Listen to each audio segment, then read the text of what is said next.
भाजपमध्ये अमित शहा आज सगळ्यात पॉवरफुल व्यक्ती आहेत. त्यांच्या पुढे उभं राहून नजरेला नजर भिडवायची देखील कोणात हिंमत राहिलेली नाही. कारण शहा हे देशाचे गृहमंत्री आहेत आणि ईडी, सीबीआय यांच्यासह इतर राष्ट्रीय तपास यंत्रणा त्यांच्या अखत्यारीत कामं करतात. आता तर पंतप्रधान मोदी यांच्यानंतर कोण याचं उत्तर शोधण्यात भारतातील मीडिया कामाला लागलाय. मोदी यांच्यानंतर अमित शहा हेच पंतप्रधान असतील यासाठी स्वतः पंतप्रधान मोदी देखील कामाला लागलेले आहेत. त्यासाठी होऊ घातलेल्या केंद्रीय मंत्रिमंडळ विस्तारात अमित शहांच्या डोक्यावर उपपंतप्रधान पदाचा मुकुट चढवला जाऊ शकतो. पण आता इथे एक मोठी अडचण निर्माण झाली आहे. शहांना कोणी विरोध करण्याची हिंमत करत नसलं तरी संघ परिवार मात्र शहांना मोदींचा वारसदार म्हणून मान्यता द्यायला तयार नाही.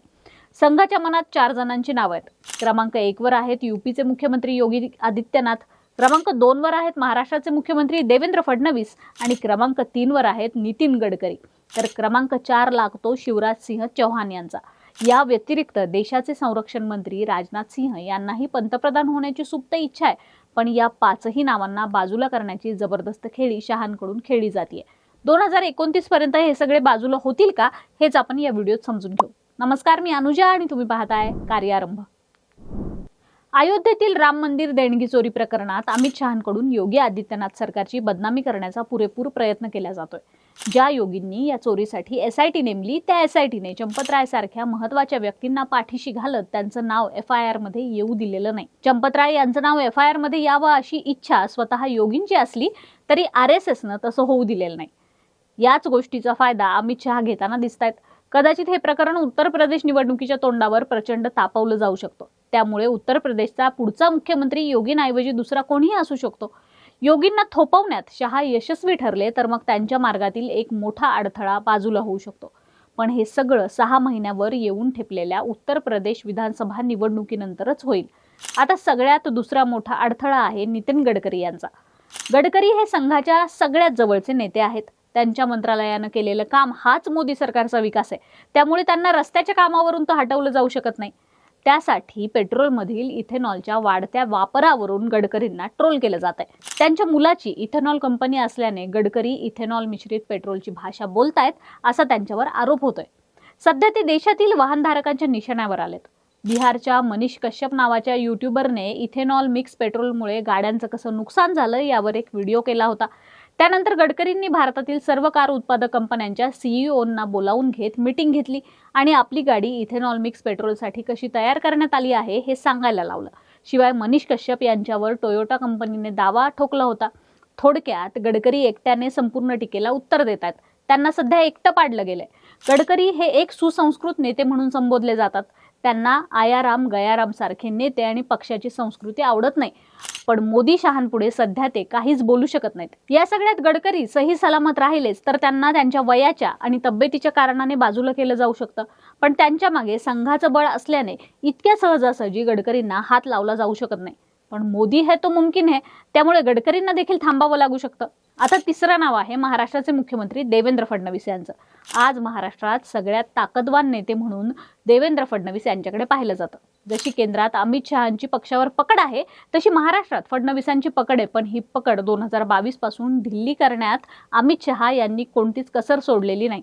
एकनाथ शिंदे यांना मुख्यमंत्री करणं असो किंवा त्यांच्या पक्षाला अधिकृत शिवसेना म्हणून मान्यता देण्याचा विषय असो किंवा अलीकडेच उभाठा गटाचे खासदार फोडून एकनाथ शिंदे यांच्या पक्षाला जोडून देण्याचा विषय असो, प्रत्येक पातळीवर अमित शहा यांनी शिंदेंना मदत करून फडणवीसांची कोंडी केली आहे.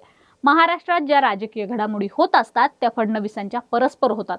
आताही त्यांना मुख्यमंत्री पदावरून हटवून केंद्रात मंत्री करण्याचा प्रयत्न अमित शहा यांच्याकडून होतोय. त्यांना गडकरींचं खातं दिलं जाऊ शकतं. तर महाराष्ट्रात विनोद तावडे यांच्यासारखा शहांचा विश्वासू व्यक्ती मुख्यमंत्री म्हणून पाठवला जाऊ शकतो. चौथं नाव आहे शिवराज सिंह चौहान यांचं. योगी, गडकरी, फडणवीस या कुठल्याच नावांवर जमलं नाही तर कृषी मंत्री शिवराज सिंह चौहान यांचं नाव RSS पुढे करू शकतो. ही बाब आधीच शहांनी ओळखलेली होती. त्यामुळे मध्य प्रदेशात चौहान यांच्या नावावर मतं मिळालेली असताना देखील त्यांना मुख्यमंत्रीपद डावलण्यात आलं आणि केंद्रात कृषी मंत्री करण्यात आलं. तेव्हापासून शिवराज सिंह चौहान एकदम शांत झालेलेत. ते RSSच्या पाठिंब्यानं तुर्तास अमित शहा यांना विरोध करू शकत नाहीत.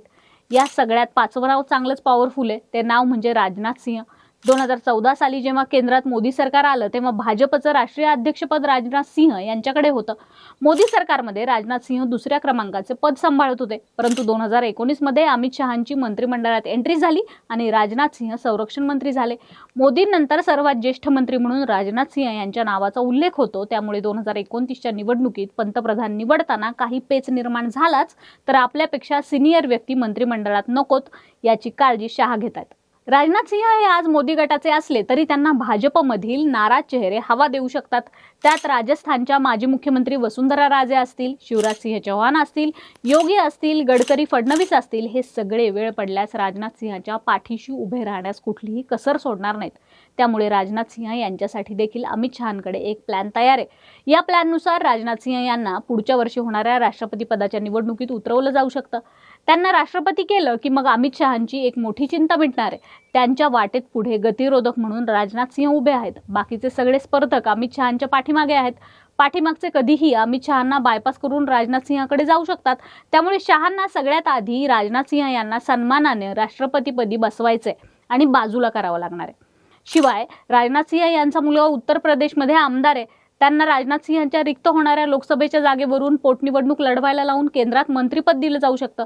त्यामुळे शहांसोबत दोस्ती करण्यात राजनाथ सिंह यांचं कुठलंच नुकसान नाहीये. म्हणजे बघा, योगींना निवडणुकीच्या माध्यमातून मुख्यमंत्रीपदावरून दूर करायचं, गडकरींना तब्येतीचं कारण आणि ज्येष्ठत्वाच्या नावाने रिटायर करायचं, मुख्यमंत्री म्हणून उड्या मारू पाहणारे देवेंद्र फडणवीस यांना केंद्रात बोलावून त्यांच्यावर वर्चस्व ठेवायचं, राजनाथ सिंहांना राष्ट्रपती करायचं. या सगळ्या खेळ्या यशस्वी झाल्या तर अमित शहा यांना पंतप्रधान होण्यापासून कोणीही रोखू शकणार नाही. पण जर का अमित शहा देशाचे पंतप्रधान झाले तर देशात पुन्हा कधीच निवडणुका होणार नाहीत. चीन, रशिया, उत्तर कोरिया या देशांसारखी भारताची अवस्था होऊ शकते असे राजकीय जाणकार सांगतात. बाकी तुमची मतं आम्हाला कमेंट बॉक्समध्ये नक्की सांगा. कार्यारंभवर नवे असाल तर सबस्क्राईब करायला विसरू नका. व्हिडिओ लाईक करा, शेअर करा. कार्यारंभ डिजिटल या आमच्या फेसबुक आणि इन्स्टा पेजला फॉलो करा. धन्यवाद.